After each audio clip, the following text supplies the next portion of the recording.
We live in a time where masculinity is shamed and men don't know what it means to be a man. As a pastor and counselor, I've spent the better part of my life equipping and training others. My goal with this show is to translate my hard-earned experience into tools and tactics to help you become stronger as a man. This is the BraveCo podcast. I'm your host, Jason Bellet.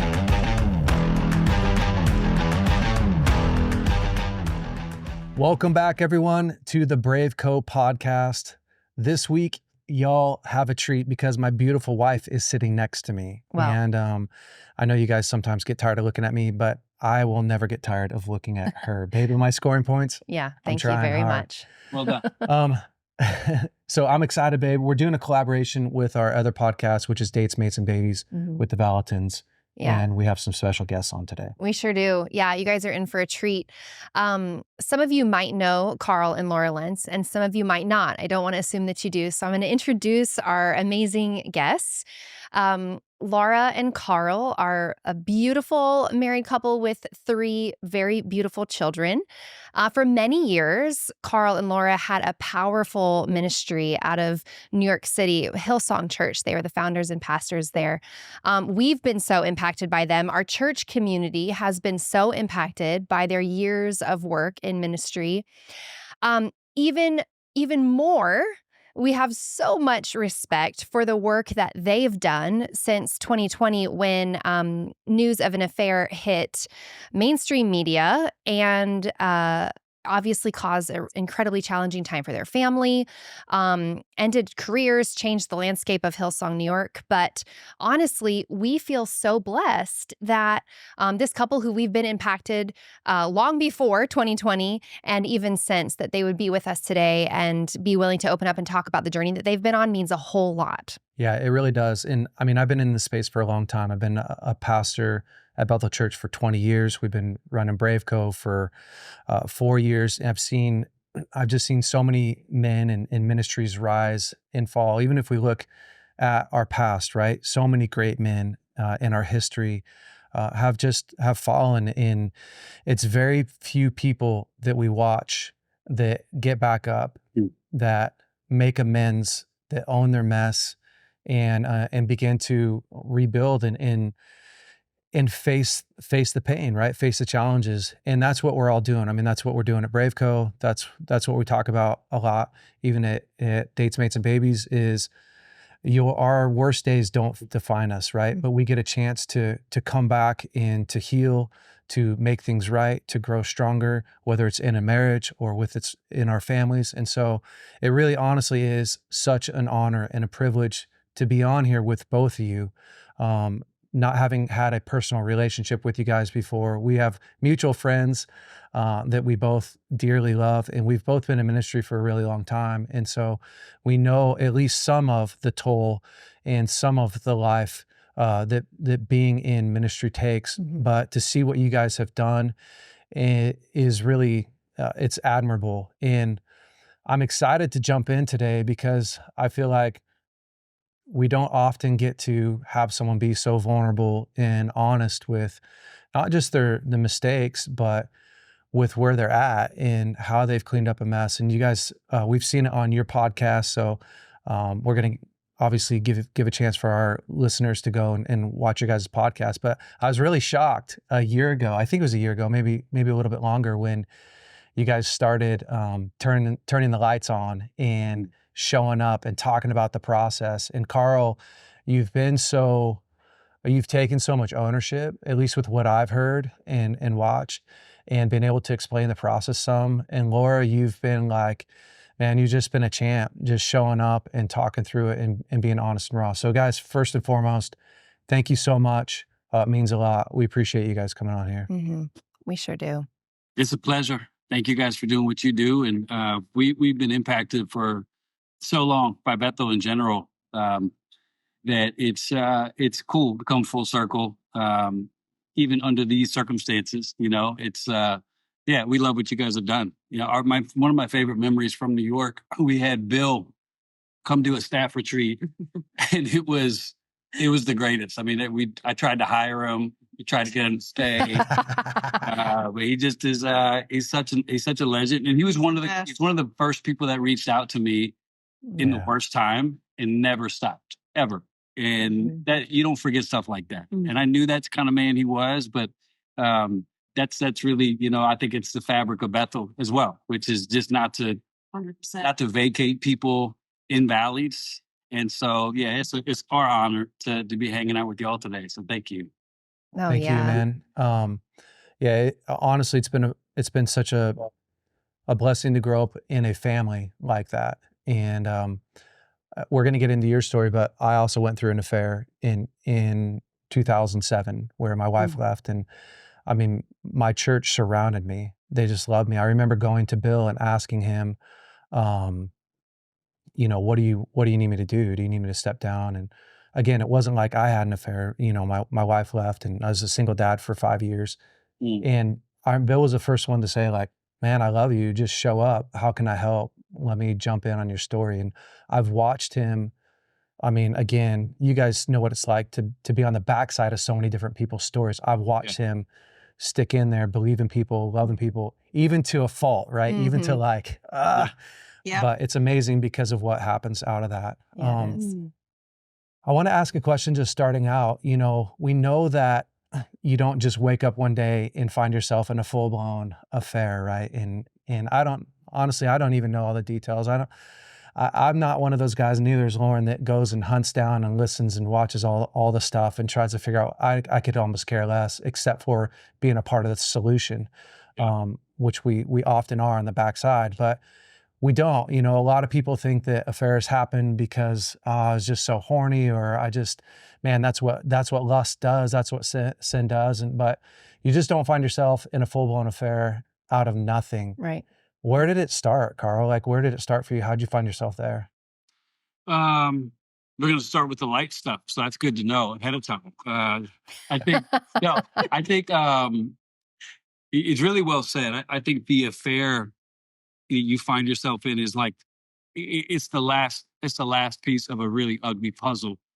And I mean, we went over it so many times. I mean, we were talking to a couple about it last night, and we'll do that. We'll always use what was intended to destroy to be something that helps other people. Yeah. So it's the way we relate to it is very unique to us. And I think I've went back so many times and said, like, where did it start? It started with me becoming a Christian and not necessarily understanding who I was and what goes into who you are as a human. So I said on our own podcast, you hear that question, like, what would you do if you could talk to your 22, 23-year-old self, which is really where, like, I got saved out of a pretty, typical college life, a lot of sex, a lot of partying, just a lot of doing what I wanted to do, got radically saved and began to try to change my life, but we didn't know then what we all know now about mental health and about trauma and about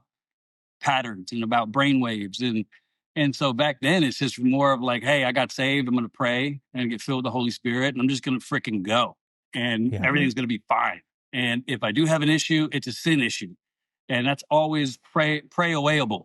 Totally. And I'm just going to go. And so there are little patterns that I brought into my faith that now I know better, but back then I didn't know. And in prayer won't unwind, dysfunction. And I just didn't know how to get to the bottom of it because I didn't know what it was. So there were moments as I looked through my trajectory that led me to the day of Armageddon, where our life changed so much that it was like a cycle that gets bigger and bigger and bigger. And I had so many opportunities to change it. I now see that. But during it, you lie to yourself first and the most often. And then you start lying to other people. So the lie I told myself for years was a combination of, I'm going to fix this and I'm going to fix it before it's so bad. That was a lie I told myself a lot. I also told myself I can't get the help that I need. That wasn't true. Wow. I told myself that there's a way to get through this on my terms. Like I had and you find this out in rehab when you talk to other addicts, we all have this glorious plan of getting help. with our time, like what I'm going to do is I'm going to gracefully get to a place where I can bow out, go get some help, come back, and that day never shows up. So where it began was just deep seated pain and sin and trauma that I didn't know what to do with, and these are not excuses. These are just reasons. There is no excuse for breaking your marriage vows. There is no excuse for mismanaging a platform that's supernaturally anointed and given to you. And all that stuff is real. But we just learned a lot about who we are as people. I've learned a lot about who I am. And Laura had no idea who she was marrying. As we all know in marriage, it's the funniest day in life is the marriage ceremony where you're committing. You've done all the pre-marriage stuff. You're like, now we're ready. You don't have a freaking clue who you're marrying. And we often laugh. I'm like, if she would have known looking across that aisle, if our life would have included what it has, I don't think we changed it, but we probably would have waited a little longer. Changed a few things. That's for sure. But yeah, it's just, we haven't given up. We didn't let it kill us. And now we're in a season where I wouldn't trade it for anything. And that's hard to say because you don't have to go through what we went through to get to where we are. You do not. And that's kind of why we've done anything public in this last chapter. This podcast is literally to make that one point, which is, look, if we've been through some stuff, if we can help you before you get here, we're going to do that. And because you don't have to go through your house burning down to fireproof it. You can just do it before a flame ever hits it. And so that's what our life consists of now is moving on, getting through it, healing. And we've got enough space from that event, that chapter, I should say, where we can definitely know these couple things we do know for sure can help anybody. And that's kind of what we're busy doing. So good. I love it. I grew up in church in the 80s, in where the name it, claim it, pray it, speak it, just tons of hope. And there's a spot for that, right? Like, there's definitely a spot for the God is all you need, pray about it. And I think growing up, why I got into counseling and emotional health so much was because of this exact stuff. Is I got tired of watching really great people, and it's very confusing growing up too. You watch these really great people who have genuine, incredible relationships with God. And I think that's what a lot of people don't understand is like, man, they mean well, they show up to their family, they mean well, but then you just watch the car go off the rails. And after a while, you start thinking like, what in the heck's the problem? And it started like around 15, 16, 17, I started to think, man, the church is missing something.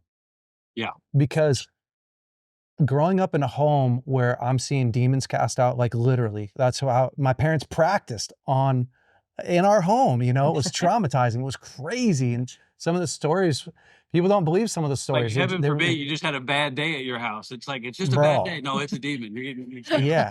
And in our home, everything was a demon. It's true. And then, you watch the hyper spiritual people who don't do anything unless God says, right? I don't do anything. That was where the prophetic movement kind of started and went for a long time, but no one was really pushing emotional health. And so Christians get into the spot where people get into the spot where we don't realize I'm not the one that actually wired me. I didn't choose my home life. I didn't choose how I was fed. I didn't choose what was taught about me. I didn't choose the demographic in which I grew up in. Like they say, addiction starts in our lives when we can no longer bear being present, right? So so when you can no longer bear being present, that's when you have to medicate pain. So many people don't understand that you weren't built on your own. You weren't the one that came in and decided whether you had a connected home or disconnected. And we always bond to whatever our environment was. And so I just think so many men and women don't realize that the addiction in their life started before they are ever even present, that they were alive, before they ever even aware that they were in pain. And that becomes our normal, right? And so then when you get saved, you get saved and you just think like, man, God's going to take care of all this stuff. I said this prayer and I really meant it. And I did these things and I really meant it, but I don't know how to change the inner man. And I think something's wrong with me. Like, I think that I I either need to pray more or there's something inherently wrong with me, not realizing like, dude, you gotta rewire yourself. You gotta go back and deal with the trauma. You have to, the way that you armored up and protected yourself, now when you get older, that's how you survived. Now when we get older, that's the thing that crushes us.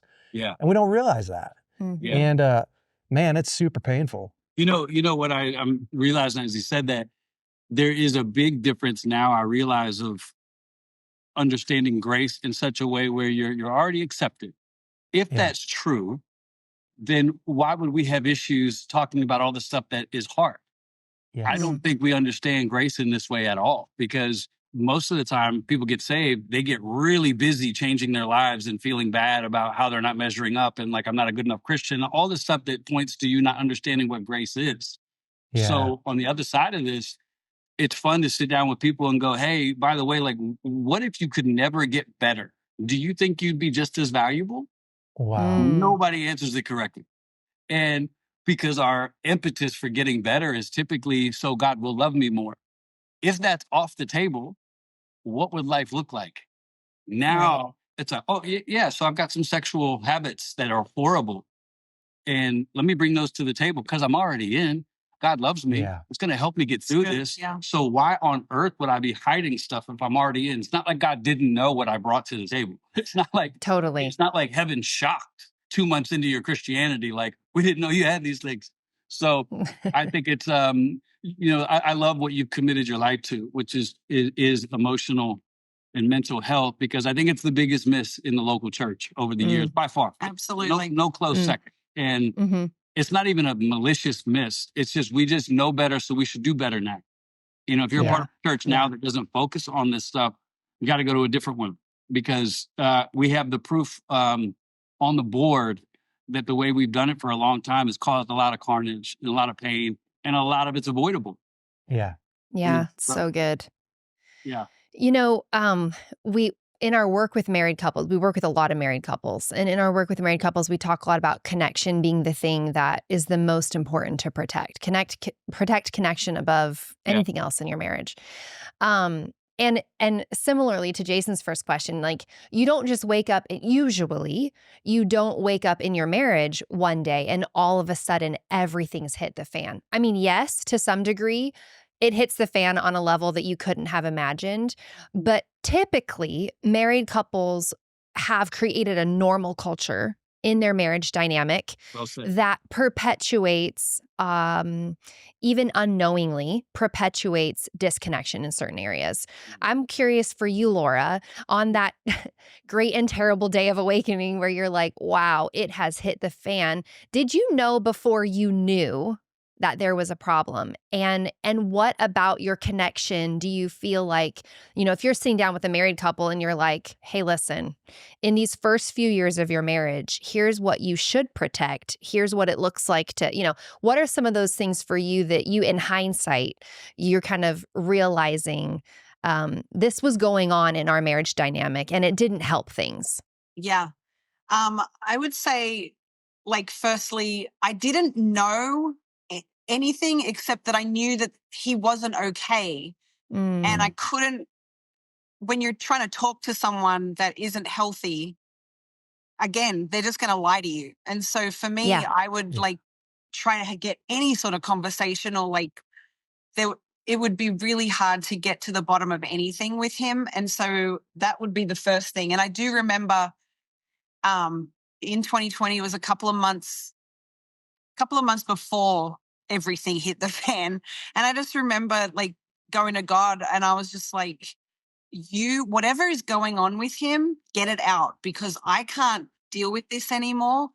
And it wasn't that we were like at head with each other, or, you know, anything was very drastically wrong, but there was just there seemed to be like a leveling up of just intensity of just like, I knew he was stressed. I knew he was going through stuff, pressure, church stuff, but he would never talk about it really with me. So I'd be like, and then it would, you know, they take it out on you when there's stress and pressure or whatever's going on in a man's brain. it's usually taken out on the person that's closest to them, right? So for me, I just remember going, God, whatever's going on, get it out of him or I'm out. Like I was just done. And so a couple of months later, that prayer did definitely come to fruition. And I'm super grateful 4 years later that it did. But when you're in it, I think you're just like, okay, it's just a season, or like you're just stressed. Things are going to get better. You know, you're in this marriage together. Let's just figure it out. So I don't really remember anything. I mean, I could say what she's not saying. If you're married to a liar, it's very hard to figure out what's going on. Yeah. So Right. if you use the illustration of something hitting the fan, well, something hit the fan every day, and you learn how to make sense of it as a liar. You're able to, stay on a pattern. So none of your gifts go away if you're struggling with hidden addictions, and like in fact, sometimes they get enhanced. And so there were so many moments where, and Laura's not, she's not a pushover woman. She's extraordinarily discerning. Like she has a prophetic gift that is spectacular. But over the years, you can only come to somebody's face so many times without it damaging you. And so if she says, hey, something's up, hey, I see this, hey, over and over again. So my only response, unless you're like a malicious jerk, which I don't ever feel like I was, you hate yourself more than you hate anything you're doing. So my only recourse was to push back and stay as far away from her as I could, intimacy-wise. And as you know, all the married couples watching, you can have a marriage that works without intimacy. You can have the kids doing well. You can function where no one's going to know, but you know you're not together. You know you're off. And there was a stretch in our marriage where I couldn't bear to look at myself, let alone look at her. And so over the course of a couple years, as it got worse for me, that would be our story of like, it's no longer, is it hitting the fan? It's like, what kind of umbrella does she need in the house today? Yeah. And that's what you start doing. You start preparing for it rather than like, so it wasn't like the last one was a bigger thing. It was like, oh, this actually makes sense now. It's been hitting me. It's been there. And and it's hard to deal with, one of the consequences of what I did was dealing with narratives that aren't true. And meaning it's not because like you want your name to be look better. It's because you don't want people to get the wrong info. And so when you hear stories about your own situation, you're like, this isn't a situation where Laura knew what was going on. Like, that's not who she is. It was, I was very, very good at this. I was very great at it. And I was a great layered manipulator when I had to be with her. I didn't see it like that at the time, but that's the truth. And so it's been encouraging for us to be able to tell sometimes, I think, wives, like, this isn't on you. You didn't miss stuff. Like, you had to survive. I love that. And I guess we've talked about it. Like, the only thing she did say one time, if you don't get this fixed, I'm going to call Brian and Bobby right now, type stuff. And it was like, okay, well, I'm too good on the spin of that. So I'm able to take what she said and spin that and present this picture of what I'm going to do. And, but other than just flat out leave me because of what she saw, she did what I think any wife in her shoes would have done, which is continue to trust me. And that's hard. That's hard to repair because over and over again, it's like, hey, I'm calling this out and I'm going, I know it's not that, it's this, and here's what I'm doing about it. And just keep it moving, keep it fluid, keep it going. So there's no pretty answer for it. Like if there's people watching and there's like a wife who suspects something, I wish I could say it's not a big deal. It's probably a huge deal, but you can do nothing with a man that will not be honest. Nothing. That's right. Yeah. Wow. Yeah. Nothing. And so it comes down to the leader of the household, which I am. And I didn't lead it with integrity, for portions of our marriage. And I like the way you guys framed it before, because people act like when a marriage explodes, like you had a bad marriage. We actually had aspects that were phenomenal. Like we love each other. We had beautiful moments, but beautiful moments can't stand against deadly toxic anchors. Right. You can have a million beautiful moments, but if the thing is founded on something that's broken, it doesn't matter. You're building that thing on sand. So she wouldn't say some of that stuff, but the truth is she was extremely discerning. And I think in some weird righteous way, it was vindicating for her to be able to have some of that come out, because Yeah. one of my yeah. prayers was always, I don't want to damage her connection to the Holy Spirit. And that was something I had to carry all the time. And there was a moment there where I think it could have got to the point where you were so, lied to it and pushed down that you started to question, do you hear from God? Right. And that to me was, Yeah. for me, was like suicide. Um,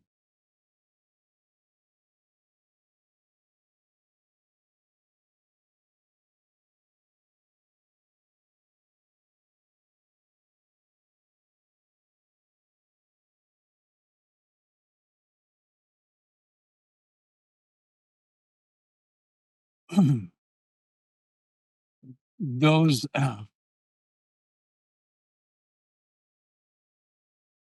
those are the moments I look back on and remember. Yeah. Eh, That's the I'll get it together. Hold on, let me just You're doing good, man. yeah. It's in your eyes. There's no hope with my eyes. Yeah, your number one job as a husband is Yeah. to protect Yep. that spiritual landscape of this woman that you are allowed by heaven to help protect and cultivate and release into something greater.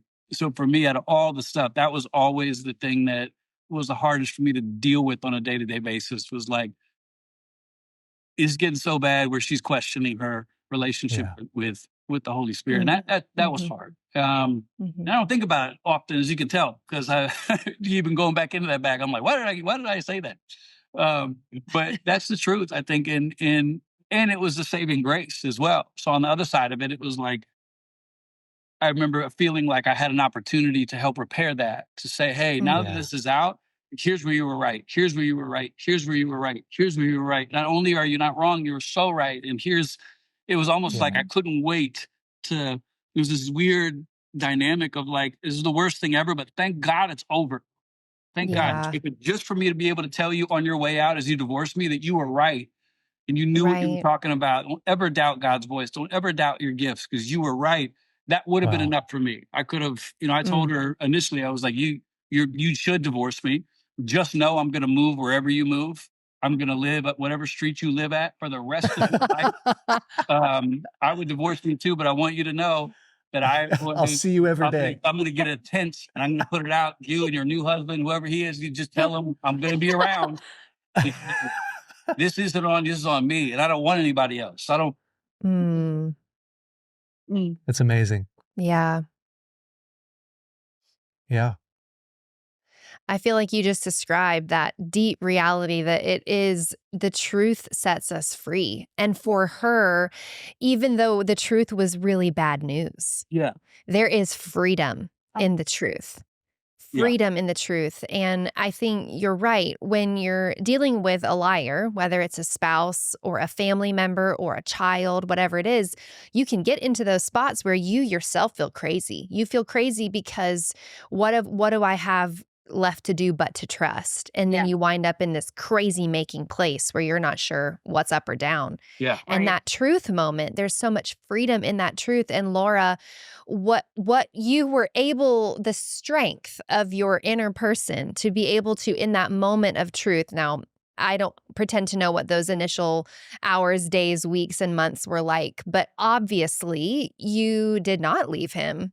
And you decided, really, you're the one that opened up the opportunity to go on a trust rebuilding journey, which in any married couple that's walked through infidelity or, even porn addiction, anything that's been hidden, there's so much breakdown of trust. That's where a lot of couples get stuck. They actually do not know how to trust again. Yeah. And I would love to hear, Laura, you talk about what did you do in order to proactively start risking trust with this man again? And I know that, Carl, you had a lot of intentional moments too in actually extending, that heart again towards her that she would either trust or not trust. I would love to hear about that from you guys, because I know people get stuck there.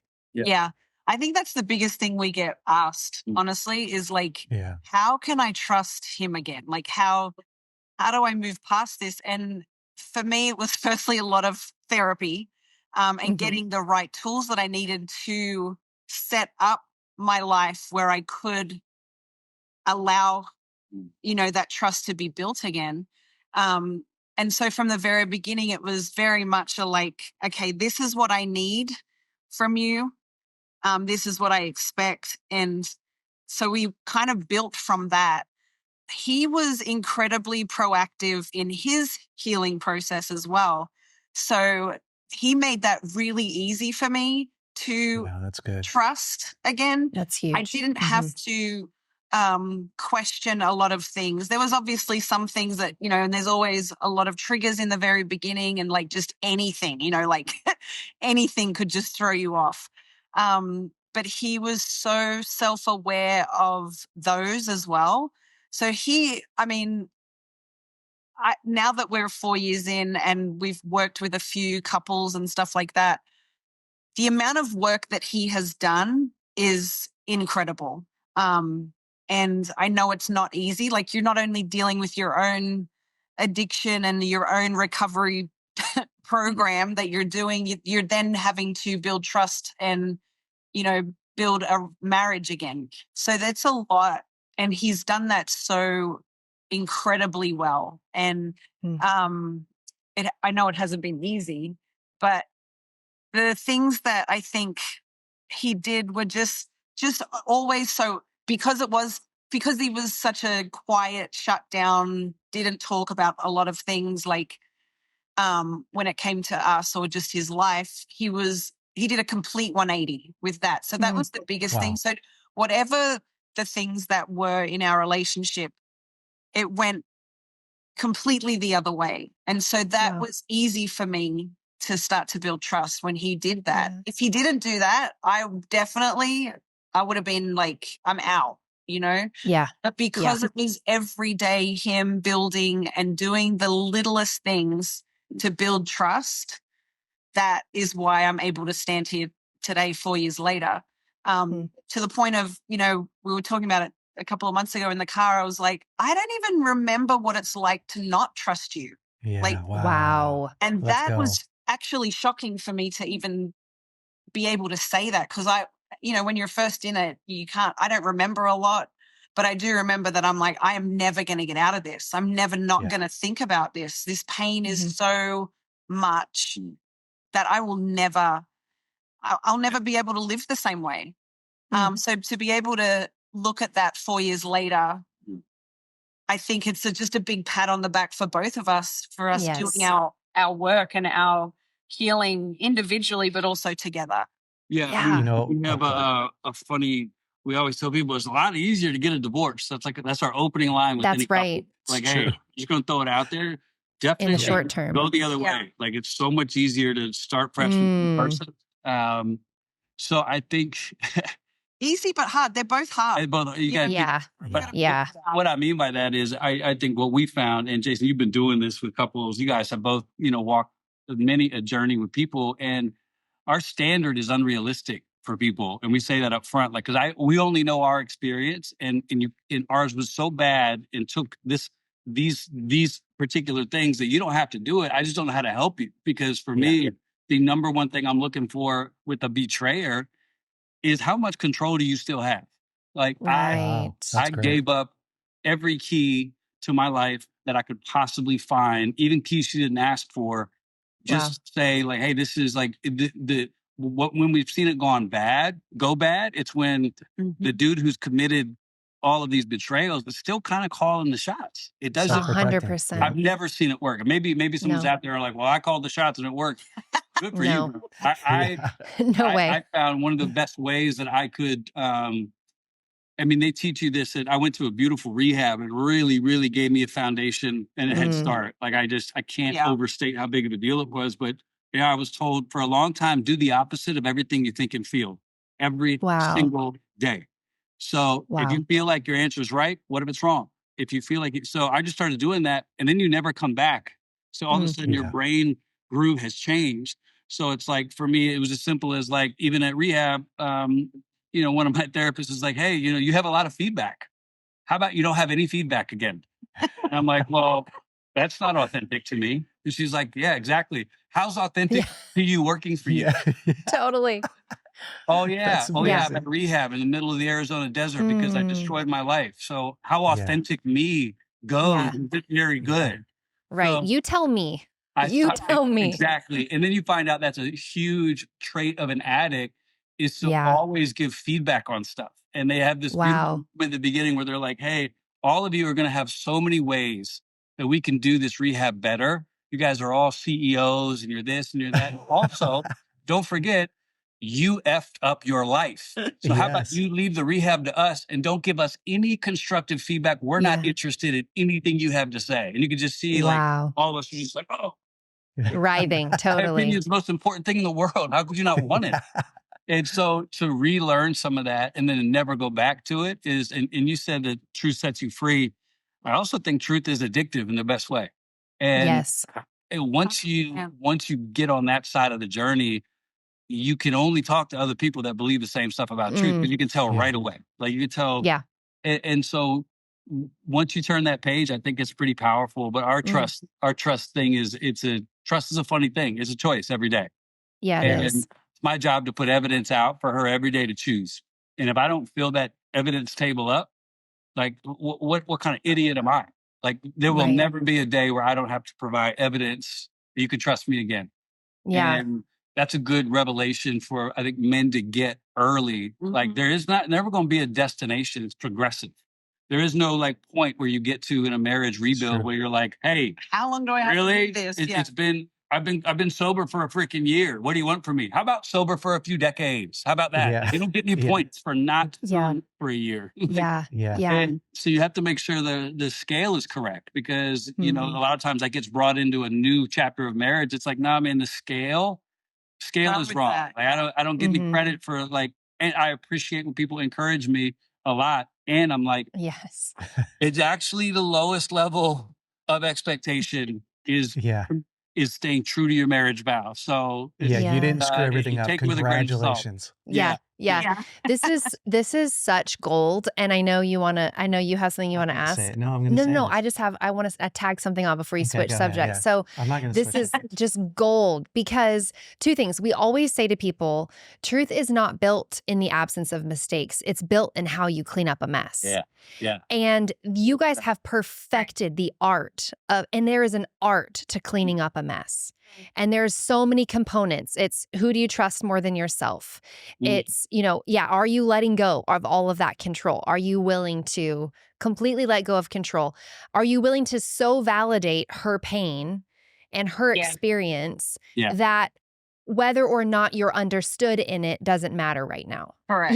Just so many elements to the art of cleaning up a mess that you guys have perfected. And the most amazing thing to me is that you did it in 4 years, which I just want people to hear. Like, if you're married to somebody for 65 years of your life, how short is 4 years of hard work? Yeah. The payoff for your family, for your marriage. Like, if you could be at this rock bottom and climb out with so much trust that you don't remember when you didn't trust him.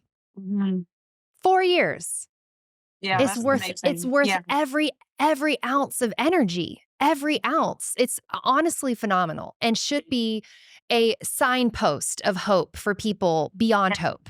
Thank you for saying this. I think it's also like akin to, when people become a Christian and they struggle maybe year 2 and they're like, I'm done with this. And you're like, so you spent 30 years being an idiot and you want to give God 2 years and you're out? Yeah. It's very similar to that on this marriage test. It I is. spent at least 18 years of our 21 years of marriage building dysfunctional bad habits. So to me, the scale is not even fair. It's like God's just so faithful. It's like it shouldn't. Wow. There should be a different weight. But I think that's the difference between having, a relationship with Jesus and not in this journey. I mean, you can get it done. You can repair your marriage if you're not a Christian. People do it all the time.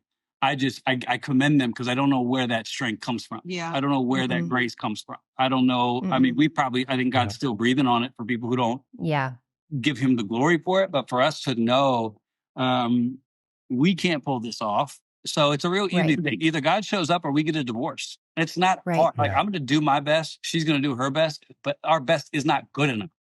So for all the people who don't subscribe to our faith, I'm like, you're just, I don't know where you're getting your stuff from because we're only here by the grace of God. There is no other explanation. There's just none. So it's interesting to look at it from that angle.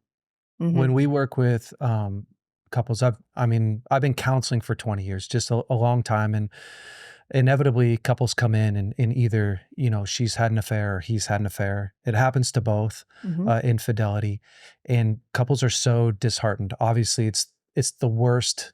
It's just the worst day of your life. And I always start out the first counseling appointment the same is, guys, we're not going to build the old marriage back. Like, anybody want the old marriage? Nobody wants the old marriage. Right. Okay, nobody in this room wants the old marriage. The old marriage is crap, right? Like, that didn't work. We tried our best. Everybody tried their best. We're going to build a brand new marriage.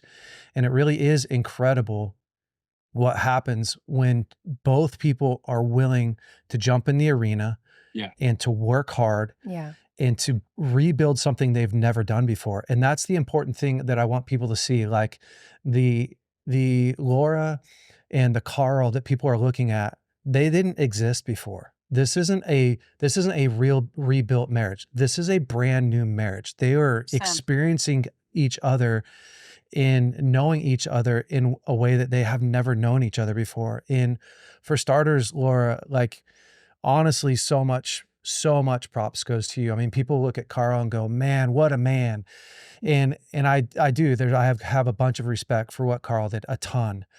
But it takes you being brave enough to stay in the game, regardless of what this guy says to you and does, because he's a con artist. I mean, he's conned you for 18 years. Right. Fair. And I worked with a couple who the first affair happened on their honeymoon. She just didn't know about it. And it happened for 30 years. When they came into my office, he'd had hundreds and hundreds of massage parlor experiences.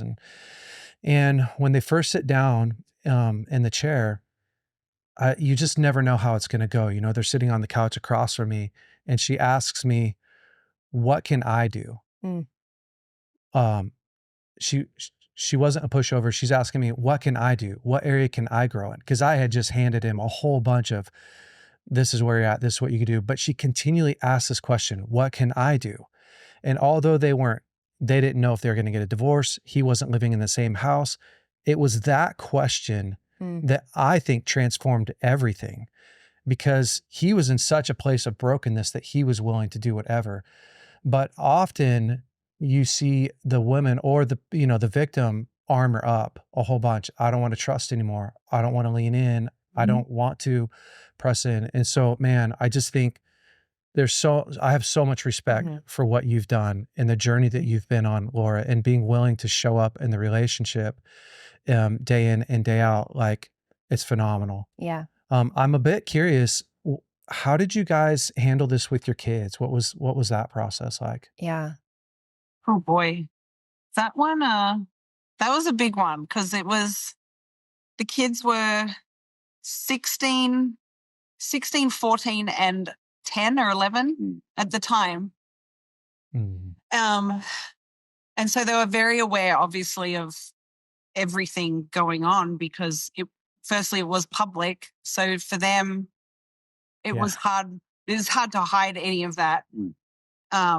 And then people are awful on social media and stuff like that. So there was a lot of that happening that we had to protect them from, or try to, on their social media. And one of our second daughter at the time, so a month before everything blew up, our second daughter, she was 14 at the time, she had a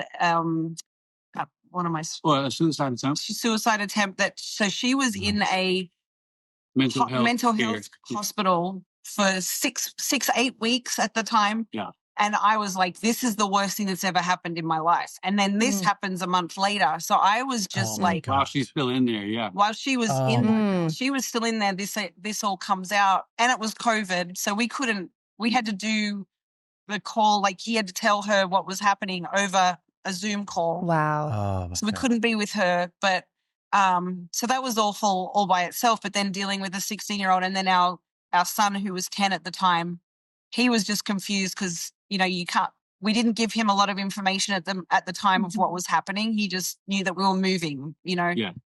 And that dad wasn't working at church anymore.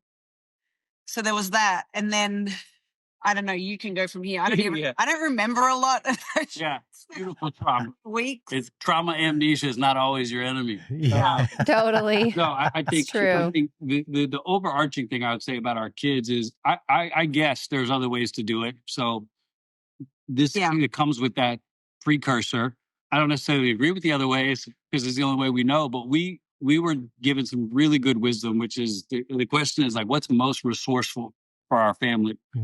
And what is most resourceful for us was for us to be as honest as they could bear for their age. So my two girls, That's good. they got the whole thing. Roman was on a journey of that. And even that sucked because it didn't play out as we would have wanted. But with the girls, it's still going on. Like I'm still checking in like, hey, like, and I use it constantly. Wow. So I was talking with one of my daughters about a guy that she likes, and the way that we redeem a lot of this is by using it as a weapon for us on our terms. That's right. So it's like, hey, That's right. you're this guy who, and let me go back to something I said, Jay, I wasn't saying that for 18 years I was, doing the wrong thing. I'm saying that's when my patterns began. So, but she was, she likes a guy, and I was like, there's an area of concern with this guy, and it's his, his class attendance. And let me tell you where this leads. Like, if you can't be committed, to class, well, you remember what happened with me. Some of that same discipline comes to roost in this area. So I'm using it at all times, especially with my son. Like me and Roman would, and now the power's gone because we own it. So it's like, hey, man, I know that you don't want to take the trash out. I get that. But that desire to get up when you forgot to do it, when it's cold outside, to go do it because it's the right thing to do. Someday you're going to be in a hotel room and you're not going to feel like getting off at the floor you should get off because there'll be a woman in that elevator who wants you to go to a different floor. The same muscle you're going to use right now to get out of your bed and go do what you're supposed to do will be that same muscle someday that you don't look to the right and you refuse to not get off on your floor. It's the same thing, son. So we're able to flip this thing that was supposed to be the death of us and make it a student. So I like to torment hell with that and say, that's good. We didn't die. Not only that, I'm going to use the very thing that should be humiliating. And it was for sure, but I don't relate to it as a humiliation any longer because I'm able to look at it and say, this is going to be a picture of health for my son. I'm going to stand on top of this thing. So I think with our kids, we advise couples, and we have dear friends who have done the opposite, and the runs are on the board. Like you, Jason, I don't know if you've heard this phrase, and for men out there, you can't save face and save your ass at the same time. You have to choose. And there are couples who try to save face. It's true. And you want to tell them your face is already destroyed. So by saving face, you are robbing your kids of, I think, potentially resource in the future to never make these same mistakes. And so by giving them airbrushed versions of it, kids are smart.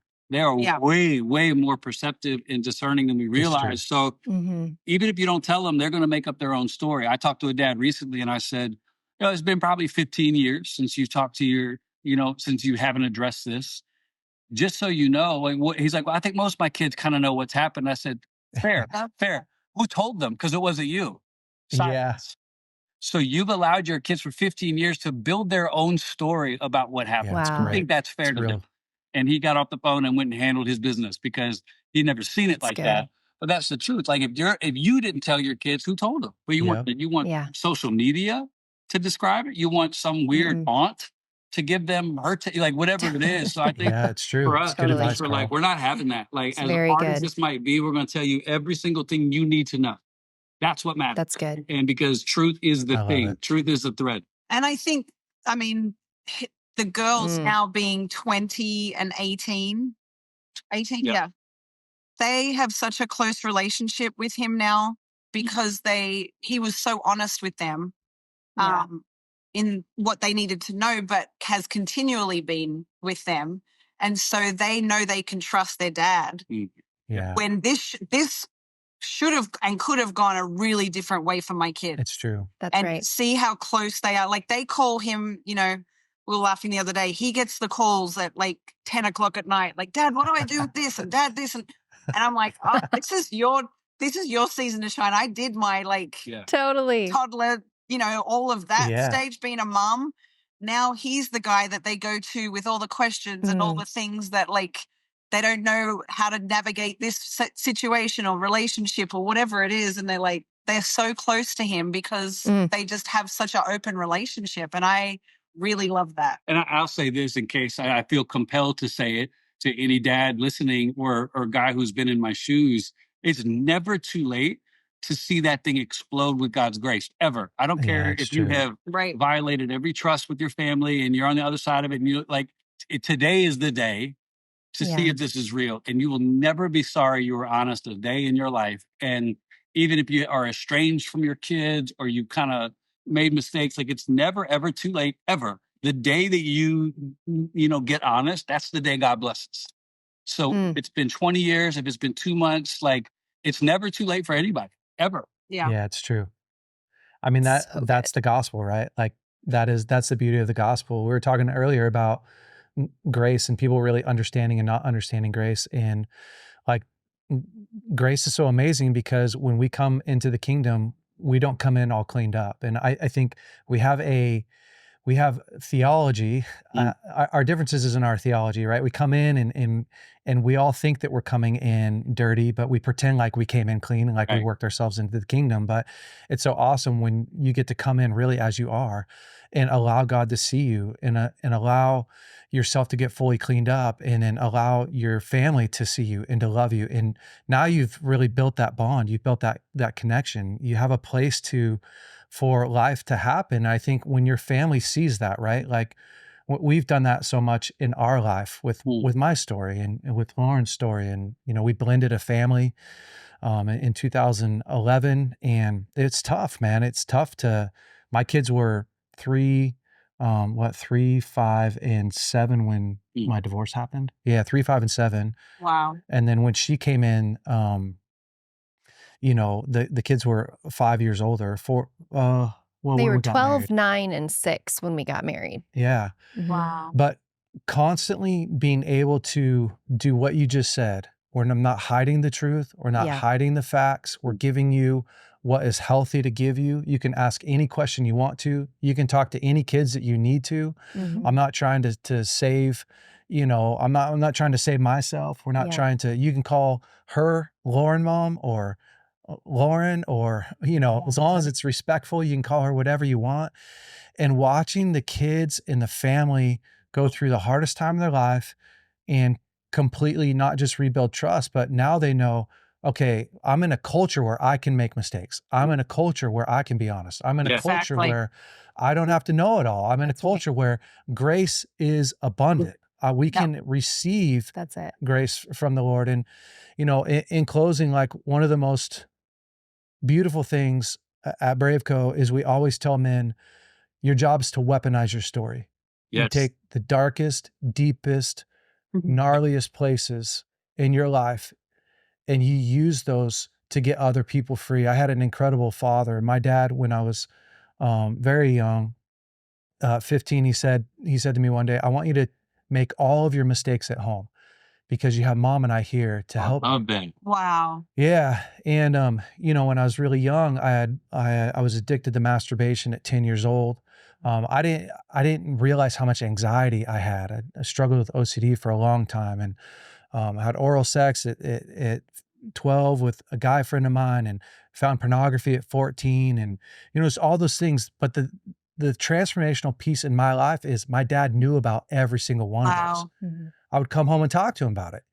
I didn't even know any different. I just Mm. like, my dad would ask me pointed questions. He would say, you know, hey, do you know what pornography was? Or do you know what masturbation is? I almost fell out of the car the first time he asked me. I mean, Right. I broke out in sweat and I just wanted to leave. But because he was so good at accepting me right where I was and jumping in with me and loving me through that, that's the kingdom. And that's a healthy marriage. And that's what we're all trying to model for our kids and for the people that we're loving and serving and ministering to. Is life isn't about doing it perfect. Life isn't about putting your best face on and climbing to the top of some proverbial ladder. Life is about putting your full effort in, coming as you are, right?